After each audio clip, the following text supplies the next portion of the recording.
Ja, det meg en stor glede at stande her i dag og kunne bære et år fra Herren. Og evne som jeg har hokset om nå i vidhalda jævl. Han kom og at han eisne kommer aftur. Jeg skal lese noen brot i Esaias profet i samband vi hetta. Og jeg skal byrja i 7. kapitlet, 8 vers. Esaias 6, vers 14. Tøy skal nu Herren sjálvur djeva tekkun tekin. Mødd skal vera vi baden og eia son, og han djever honom navnet Immanuel. Og i 9. kapitlet, fra vers 6, Tøy baden født okkon, sonur given okkon, og av øksl hansara skal herravelde kvila.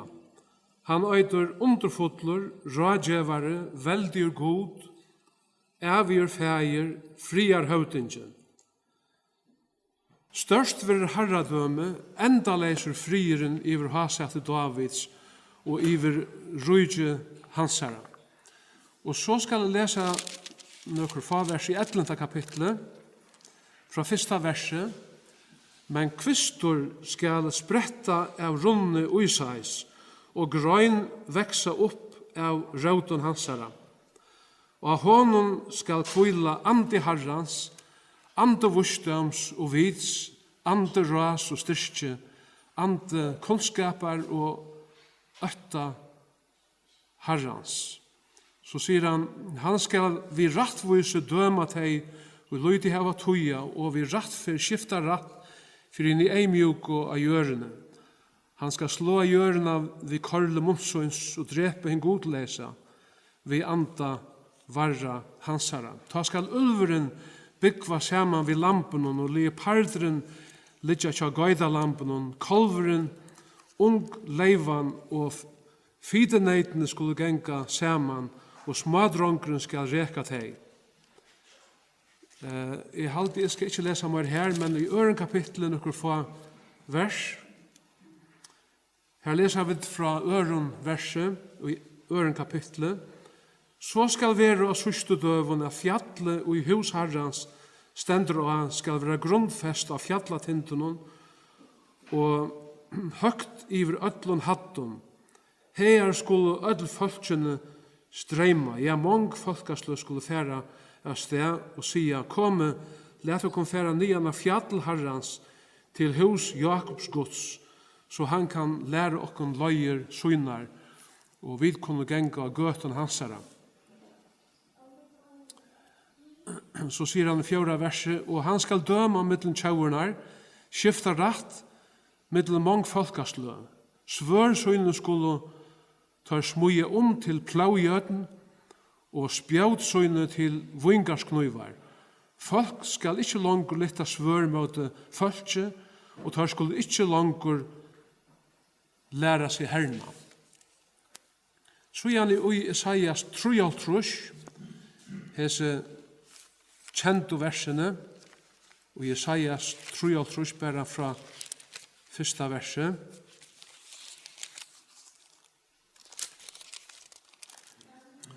Hver tro og tog og vid hørtum, og hverjum var armur herrans åpenberer.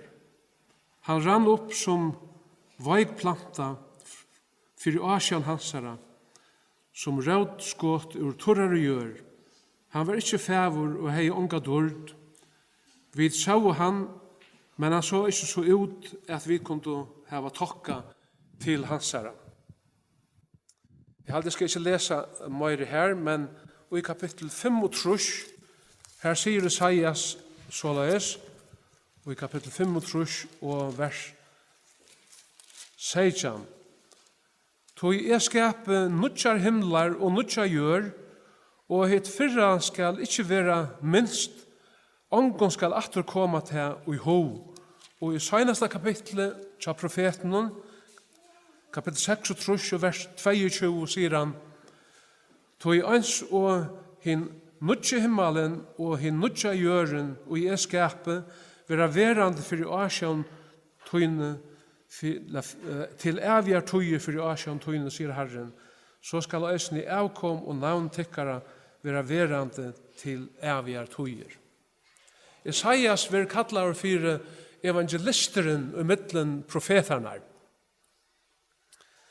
Ta Herren be Isaias profet 600-800 år framman undan føyin Kristus hitja nir jögnun tøyurnar og öldunar, og man etter aldarinnar veldi og tøyarbreit, kunne vi sia, og skoa til større profetiske hendingarna som jøren og menneskene skulle være fire, og som lau fyrir framman. Ta var det eins og han sa hese veldig og profetiske landsløyene, ein fjallatinden fire og annan etter det opp med i himmelen, vi større og smarre, brøyare og smelare dølun i middelen. Han visste ikke hvordan lengt bortstor hese tindar våre, og hvordan lenger avstandren til frastøvan var i middlendøyr. Og jeg heldur så han alltid hver tindren var fremre og hver attare, vid her at tar våre imisjer til hattar. Men dette må ha vært en veldig sjøvn og Isaias hever seg, som strekte seg loika fra hans herra samtøy til fyrro og søtten og kom og Kristus ja, loika til okkara tøy og lengt inn og i komande evanloika.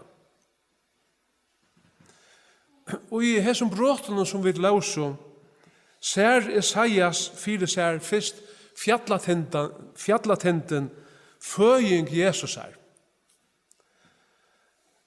likamsgjering Jesus Og i kapittel 6, hver han sier, modgen vi bad.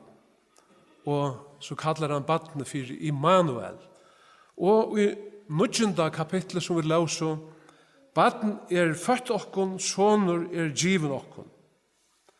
Men i samme verset ser han så å sia en annan fjallatind, ryse himmelhøgt, og til koma Kristus i måtte og miklare dord. Så han sier at av øksel hansara skal herravelde kvila. Han, altså hesen, sonren som var given, og hetta badne som skulle være født, Eitur underfotler, rådgjevare, veldyr god, evir feir, friar høvdinge, og så framveis. Størst vil herradømme, enda leiser frieren, sier han. Men Isaias visste ikke at mer enn 2000 år var i middelen hesar boar fjallatindanar fra føying Jesus og inntil koma hansara og i måtte og miklare dord. Og i øron og i 11. kapitlet som vi lauso, ser han hendan sama 17. veldiga fjallatinden hevja seg opp, og til fria rujtje Israels. Så skal være sørste døvun, lauso vid, at fjallet og i hus herran stendur og skal være grunnfest av fjallatinden, og høgt iver öllun hattun. Her skulle öll folkene, til høytninga folkene, streima, og han skal døma mittlen tjauernar, skifta rætt mittlen mong folkaslø, og som vi lauso svørsøyne skulle til smui til plaujøten, og spjautsøyne til vingarsknøyvar. Folk skal ikke langer lytta svør med det folket, og de skal ikke langer læra seg herna. Hetta talar 1000 åra rujtje. Ja, sier han, kvistur skal spretta av runni uisais, og grøyn skal veksa av rautun hansara. Men knapplega, og i middelen hesar boar fjallatindanar, føying Jesusar og kongsveldi hansara, det en lydelaten hekkur opp med luftene og i kapittel 3, som Isaias og jødane vi hånden skilt og så lydde av ta. Golgata, 600-800 år etter Isaias, at Kristus måtte først bæra syndena, og han kunde gjeras konkur.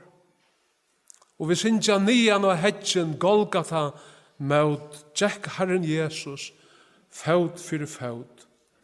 Golgata heggur vi tænare Jehova, som Isaias kallar han, hinn salvaja Messias, hengandi av en krosse, dodjandi av en pynafullan deia, saman vid tveim rådsmånen, og i okkara sted.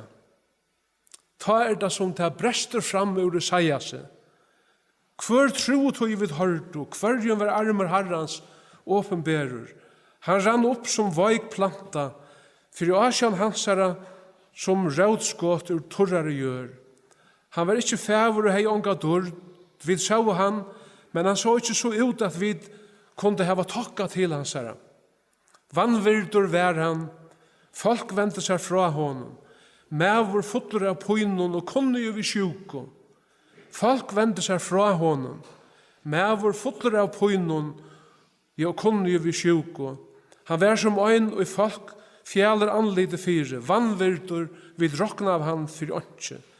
Men det var sjukur okkara i han bær, det var pøyner okkara og i han leie og se, og vid hilt og han var heim søktan, slittnan og plavejan av Gøtu.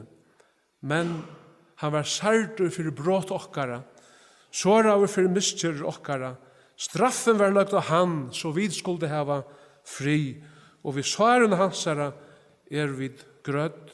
Vid viltust ødla av løy som seier, vid vende okkom hver sin ved, men Herren let falla av han skildena og la av okkom ødlun. Hetta tala i Isaias flere 100 år, enn det virkelig hendte. Isaias hever også i var steg i bilsen, og undrande ta han å se hesar veldige fjallatindar og hedjar og fjød fyrir seg. Og han endar bagsøyna som vi lauso, ta i Herren åpenberar fyrir honom hendan nudja tinden og i enda tojarinnar, nudjan himmel og nudja gjør, og vi skal være verande til evige tojer fyrir asjon Herrans. Isaias og hine profetaner og i Gamla testamentet åpenberar av stauran og veldigan part av tojar atlan og frelser og ei gods. Men hevast har eins og læresveinar Herrans og apostlar hans skilt og negv, så var mengt som tar ikkje skilt og fyrir en søytne og i evig og fire atlan gods, såla som Paulus tekur til. Hette just det, og i Peter-øysene talar og i fyrra brevesøyne, 1. kapitlet, og fra vers 20. Hesa frelso, vær til profetar granskav og rannsakav, tar som profeterar nøyina og i tid skulle få. Tar granskav og kusse etla hver tøyen vær og i ande Kristus som ut heimon vær vustu og ta i han framman undan vittnai løyingar Kristus og durdena atanoa. Og taimen var åpenbæra at det var ikkje sær sjálfun, men okkon tar tanto vi hesun, som nu tikkun boa, vi taimen i hava kundgjørst tikkun evangeliet og i heila i andan som sendur vær av himle, hesun som anglar tråa etter at skoa inn ui. Peter heldur fram i 17. brevet i 1. kapitlet og vers 16 og sier, «Tog ikkje verda snilt opphugsaun eventyrun vi djingu etter, tog vi kun gjør det til kraft og komo Herre okkara Jesu Krist.» Hetta den fyrra koman han sier til. Nei, vi var egna vittne til hategn hansara, ta han fekk høyr og dord fra gode feir, og slug rødt ljøvai til hansara fra hinn hategnalige dord. Hesen sonur mun, hinn elskai, som jeg har tokka til. Hesa rødt hørte vi ljøve av himmelen, ta i vid våre vi hånden av hinn heilige fjallet. Så mykje meire stedfest heva vi til profetiska året som de gjør vel og i at akta etter, eins og etter ljøse og i skuiner av myrskons steg, inntil lyser av deg, og nå sier han til 17 kom Kristus her, og morgonstjøtnan ryser og hjørstun tikkara. Nå tar jeg og vid halda jøvn, og hat og halda føying Jesus her, avhåverst å sutja alt som god framman undan vi profeten søgnen åpenbæra i samband vi fyrre komo Jesus her. Hetta at Jesus skapare og frelsare okkara skulle komme til gjerrar var en så ometalige stor og veldig hending at onker heldur at hendingen ta i angelen kom til Maria og boa i henne fra at hon skulle være vid bad og Jesus var giten og i maurløy vi hennara så heldur onker at tannhendingen var løyga stor eller kanskje større enn sjálv føyingen søytne. Han var jo langt kommen og i heimen og hei veri og i maurløyve Maria og i 9 måneder framman undan føyingen. Hebreerbrevet 25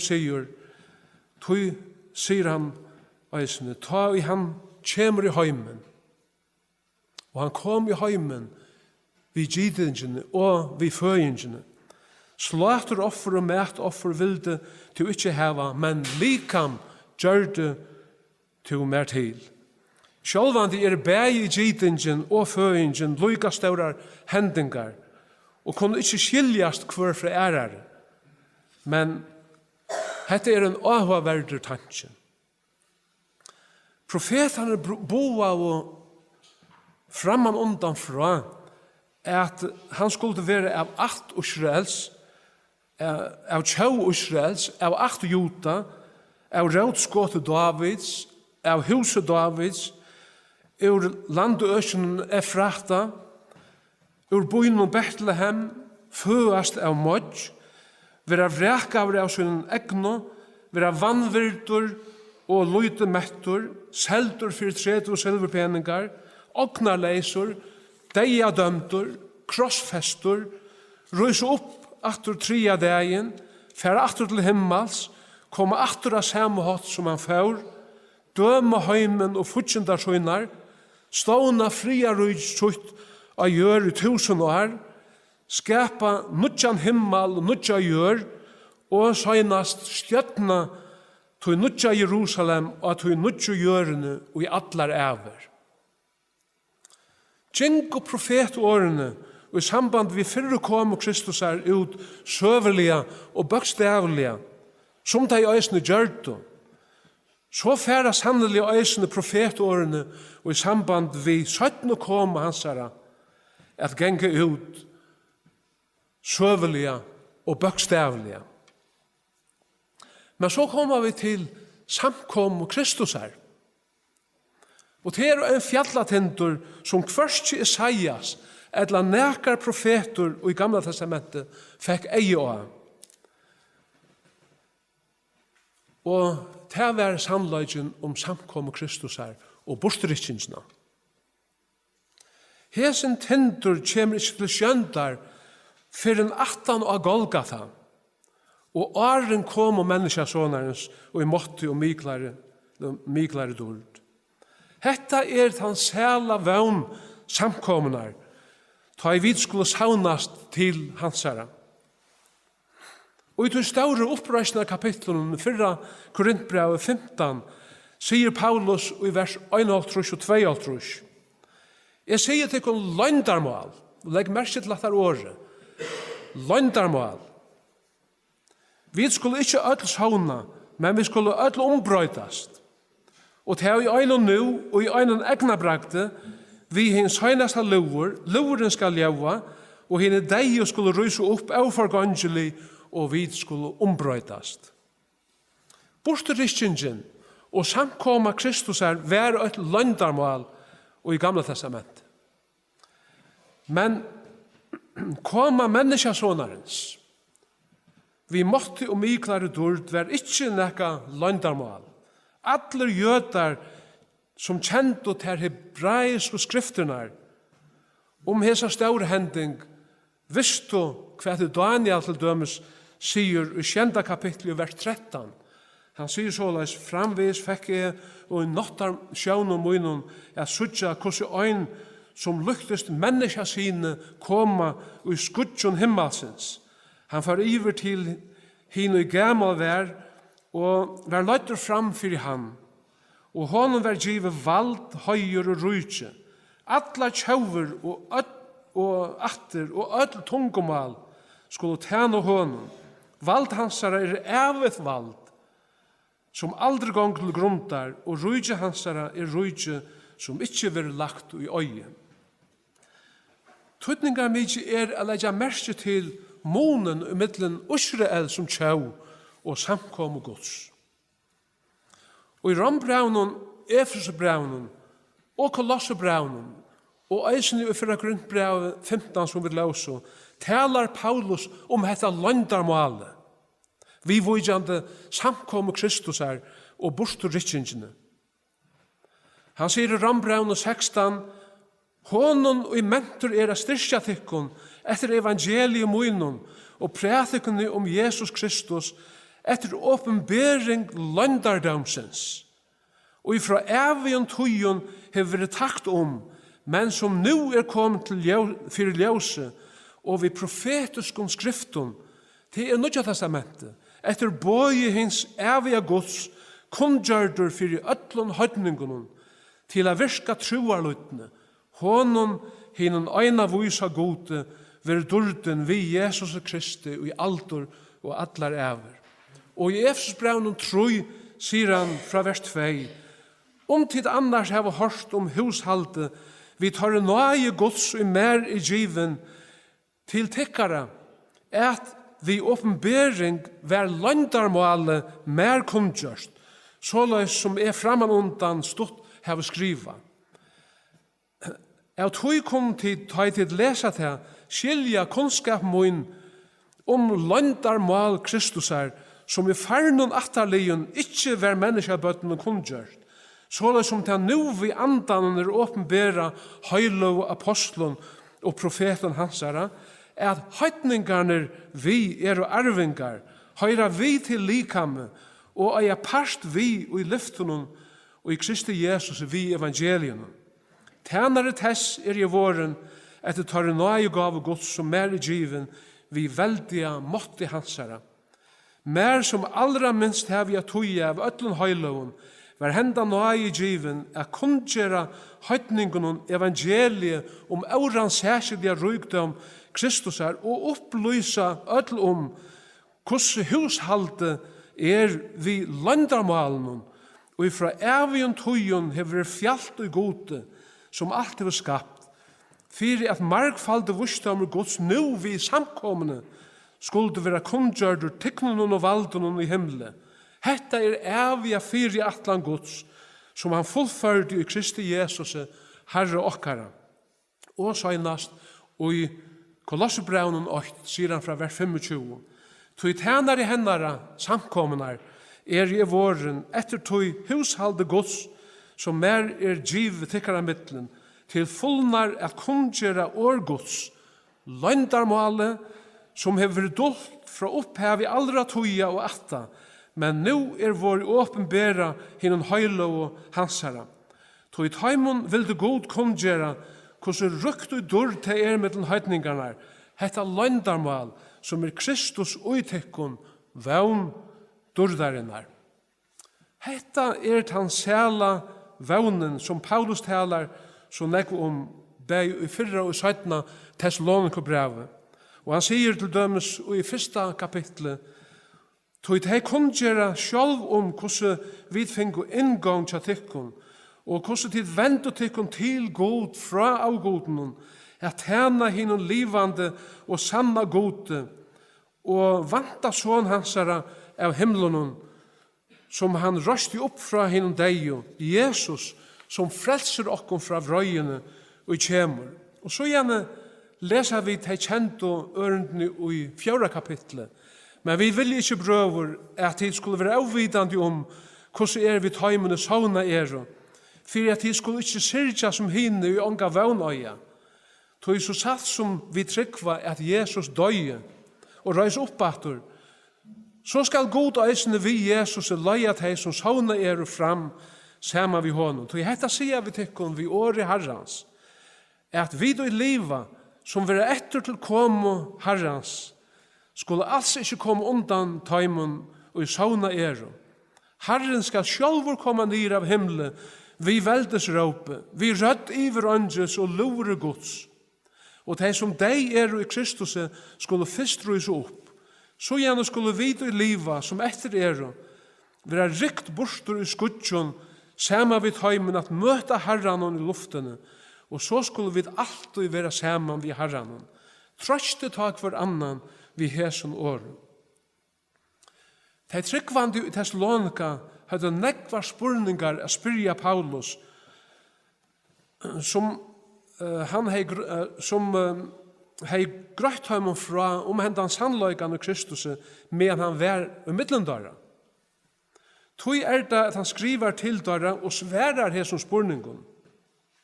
Nu i fløyri av tøymen tryggvande, så gjerne han veri her var sauna, eller var deg likamlige. Og hetta en luvgande trøsten som han gjever tøymen og okkon som sakna og syrja og hava mist onkran av okkara kære. Jeg har ongan ivo at han som kemur aftur og at han kemur skjøtt. Paulus vantar at Herren for å komme medan han levde, han sier i 16. verset, vid og i liva ta i han kjemur. Så han råknar vi at han for å være og i middelen teg som levde ta i hendan staurhendingen for å fære fram. Det fyrst og kristne vant av og eisene og boi av etter at Jesus kunne komme hver løte nær som helst.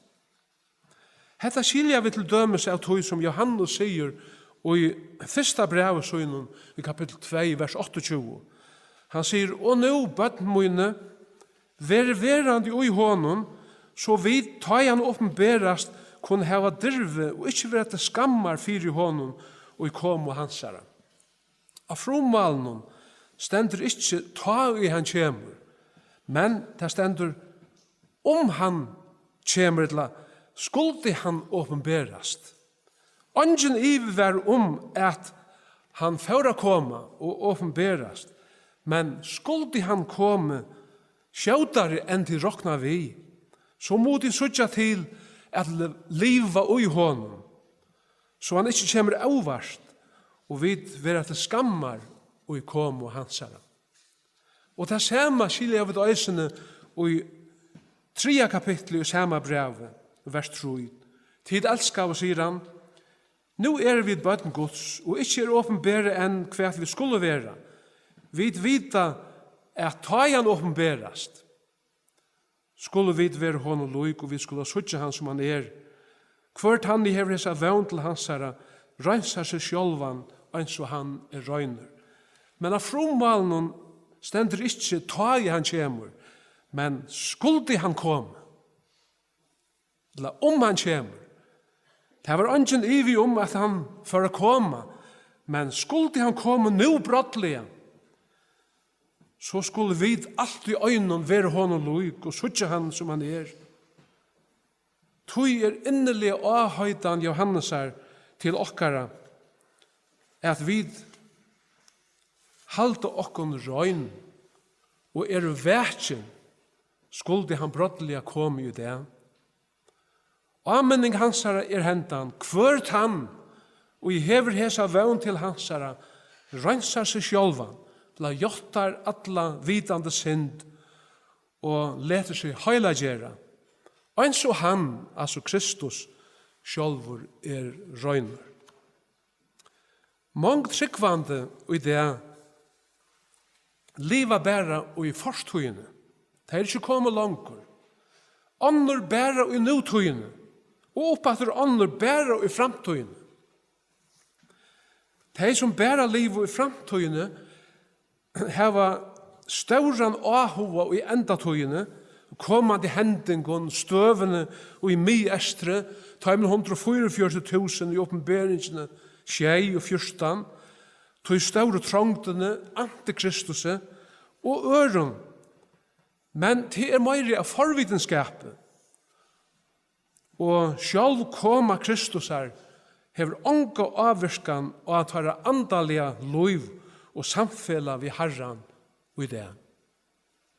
Så det at hei, og i bæra liva og i forstøyene. De tåsa best om det som hendte, da de ble frelst for 5, 20 eller 50 år og så gjerne, så størst som det var. De liva ikke i ljøsene av brottelig og afturkomme Kristus her. De liva bæra og i tatøyene. Og så gjerne det at de som bæra liv i nutøyene, og for noe,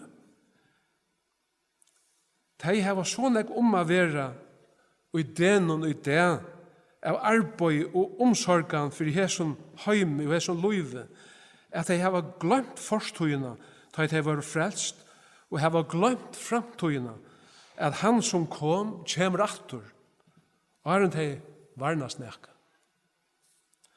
Men vi er at liva løyv okkara og en gauare jaunva mittlen forstøy, nutøy og framtøy. Vi fegnast i det at vi var frelst fire stittri eller langre tøy så gjerne.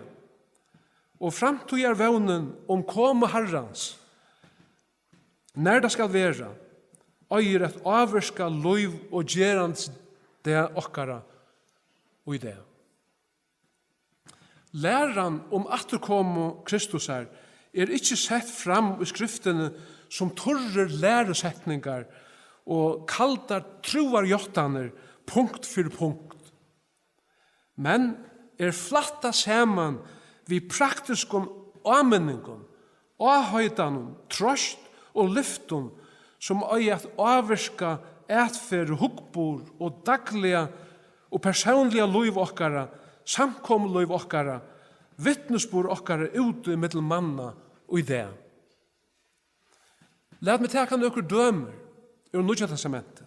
Jakob sier til dømes og i kapittel 5, så vere nu tolner brøver inntil Herren kjemur. Bønden bojar etter dyrabær og avvekste gjerrarinnar. Han bojar tålen etter honom inntil han fær hestregn og varregn. Vere eisne tid tolner, styrstje gjørstetikkara, tog koma Herrans nær. Og Hebreera brev 20 sier, kastet du ikke fra til kun dirvetikkara, til hever ståra løn. Til kun tarvar tål, så tid tar de det var gjørst vilja gods, kunne få at det som lovet tog best så luttla stund enn, ta kjemur han og koma skal, og han skal ikke drala. Og i Titusar brev sier Paulus, kapittel 2, tog nøye gods åpenbæra öllun menneskjon til frelso, og hon, altså nøyen, vener okkon opp, at nokta godløse og hinnar veraldlige gyrinter, og liva samlega, rattvust og godliga, og i heimenon som nu medan vid vanta, og hinna sjæl og vevn og åpenbæring dordar hins ståra Guds og frelsar okkara Jesu Krist, som gav seg sjálvan fyrir okkon, at løysa okkon ut ur öllun lovløyse, og rensa seg sjálvun ognarfolk ui til gau verk. At enda sier Petur, og i 17. brevet søgnun, kapittel 3, fyrst og fremst skulle tid vita hetta, at av systu døvun skulle koma spottarar som spotta og genga etter sin egnu listun og sia, hva verir av liftunum koma hansara? Fra tog fedrarne sauna og jo alt våre verande som det hever vere, lyka fra byrjan skapningsens. Og så sier Petur, vi vilja tar blinder for i hæson, at fra fyndar tog våre himlar til, og gjør som var våren til av vattnet og vi vattnet, vi åregods. Og vi tog, altså åren og Jack, heimeren og tavær under i vannflåene. Men himlarne og nu og gjøren vera vi samme året gøymt elden. De var hilden oppe til tann det hine godleise mennesker skulle være dømt og genga til grunn der. Men hesen øyna mot hit ikke være blind fire. Tid elskar at ein dæver herran som 1000 år, og 1000 år som ein dæver.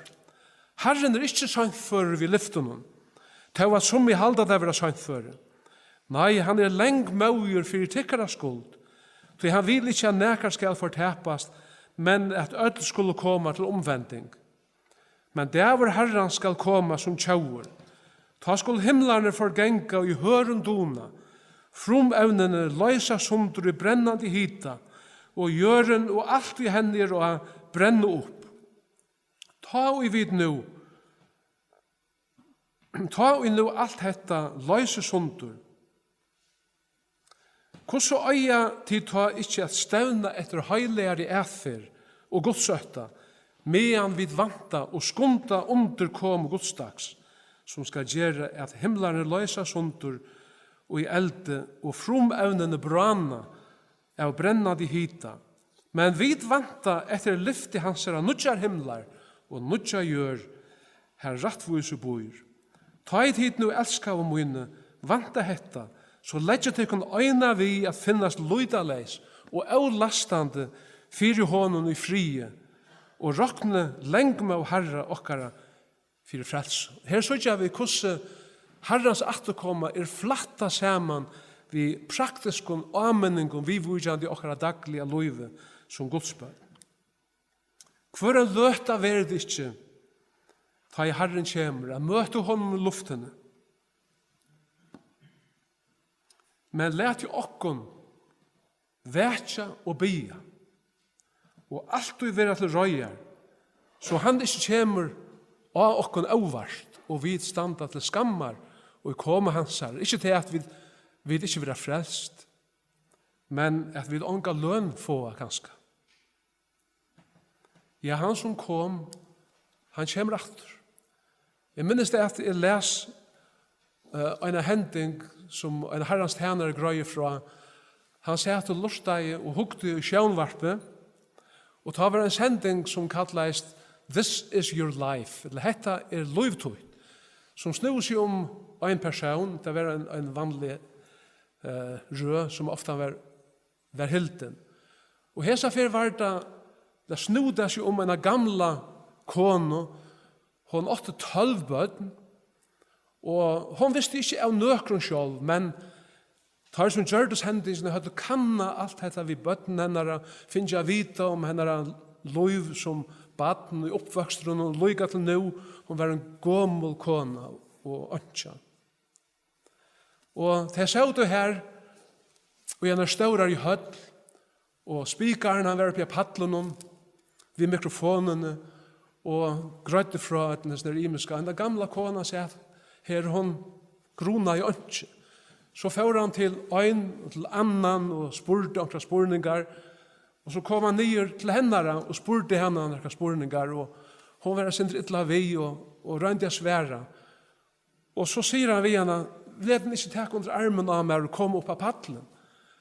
Jo, hon etterløyga i førså opp av paddelen. Og så spurte han henne hvordan jeg bøtten hun åtte. Jo, hun åtte 12 bøtten. 12 bøtten? Og hver det?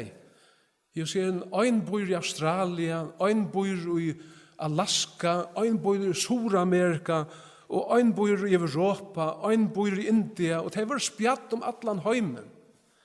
Og så sier han til søst vi henne, hvordan var det, vant at det nærkant til at det ødelt som familie for å komme sammen, og hittast aftur. Nei, sier han, det råkner ikke vi. Det kan skal være at de fleste av dem kommer og fylgja meg til grevar. Og mævren med mikrofonen gjør det et tegn, og kjalte for fra, Og her stod öll familjen, öll 12 bøttene vi tørre familie, de kommer rennende inn av paddelen, og får tåg ut tvers om han og sier, mamma, kona, omma, leng om, og så var jeg. Hun visste ikke hva hun skulle gjøre, om hun var kjøpt til å selv. Og en som mæren som grøyer fra høysen sier, vet du hva jeg kom også om, da jeg så at jeg opplevde det? Borsterikingene, da jeg herren kommer aftur, ta underfull og løt, ta vi skulle hitte ødlokkere kære som ferden hjem, og mest av ødlom, ta vi skulle sutja herren Jesus, andlit til andlit, og være sammen ved hånden, og ødlokkere kære, og inn i høylav, og i alder og allar æver. Og jeg tog hese vågnene, som lustar og sarst i det. Og jeg vet hese vågnene, som tryggvande her, let oss minnast avmenningsene av Johannes djever okkon, at vi rønser okkon, hald okkon røyn, så la seg at vi alltid klar, skulle han komme i atter, hesa løt, eller i det. Må Herren signa sitt år for sitt navns skyld. Amen.